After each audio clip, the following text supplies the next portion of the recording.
मध्ये आवाज उठवायला पाहिजे. ज्यावेळेस शेतकऱ्यावर अन्याय होतो, तुमच्या आमच्या बाजूने उभं राहायला पाहिजे. ती लोक ज्यावेळेस आपल्यासाठी लढत नाहीत, आपल्या बाजूने उभी राहत नाहीत, याचा अर्थ की आपण निर्णय घेताना चुकलेलो आहोत आणि हे आपल्याला मान्य करावं लागेल. पण ती चूक दुरुस्त करण्याची वेळ आता आलेली आहे. हे जे आमदार खासदार आपल्या बाजूने बोलत नाहीत, आपल्यासाठी लढत नाहीत, आपल्यासाठी आवाज उठवत नाहीत. आता जीडी काकांनी सांगितलं, आमच्या हिंगोलीच्या आमदारानं तर काका काय केलं होतं, दिल्लीवरून व्हिडिओ टाकला होता. पीक विमा मंजूर झाला, ढेकळ 250 कोटी रुपये तुमच्या आमच्या हक्काचे वापस गेले, फक्त या नालायकांच्या नाकर्तेपणामुळे. 250 कोटी रुपये. जसं आमच्या जिल्हा प्रमुखांनी सांगितलं, आम्ही सर्व मिळून शिवसैनिकांनी जिल्हा कृषी अधीक्षक कार्यालयामध्ये आगळं वेगळं आंदोलन केलं. त्या अधिकाऱ्याची खुर्ची उघडी पाडली त्याच्या टेबलवर, बोंबललो तिथं तासभर आम्ही. आणि अशी कितीतरी आंदोलन. खरं तर मी माऊलींचं अभिनंदन करीन आणि तुम्ही सर्वांनी अभिनंदन केलं पाहिजे, त्यांचे आभार मानले पाहिजे की बाबा शेतकऱ्यासाठी आवाज उठवतायत. आणि आपण किती वेळ करायचं. आता काल परवा आपण मराठा आंदोलनासाठी लढलो, बरोबर.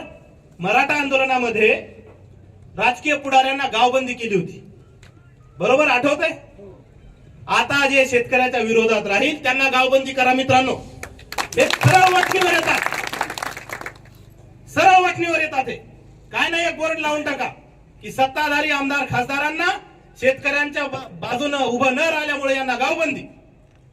सगळे वटणीवर येतात.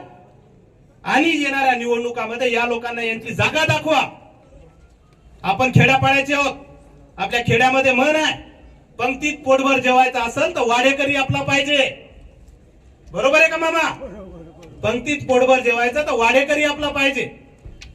इथं वाडेकरी आपला नाही, स्वयंपाकी आपला नाही, ज्याची पंगत आहे ते बी आपला नाही. बसा बोंबलत रिकामे पात्र हलवत. म्हणून मित्रांनो विनंती करतो तुम्हाला की येणाऱ्या काळामध्ये उद्धव साहेबांच्या पाठीमागे आवर्जून उभे राहावं लागेल आपल्याला. आपल्यासाठी नाही, आपल्या लेकरांसाठी, आपल्या शेतीसाठी, आपल्या मातीसाठी. मराठा आरक्षणामध्ये उद्धव साहेबांनी स्पष्ट भूमिका घेतली की मराठ्यांना आरक्षण मिळायलाच पाहिजे. यस, उद्धव साहेबांनी स्पष्ट आणि रोखठोक भूमिका घेतली की आम्ही मराठ्याच्या बाजूने आहोत आणि मराठ्यांना आरक्षण मिळायलाच पाहिजे. आणि आरक्षण हे मिळणारच. चार्जिंग संपली, असं घाबरू नका. मी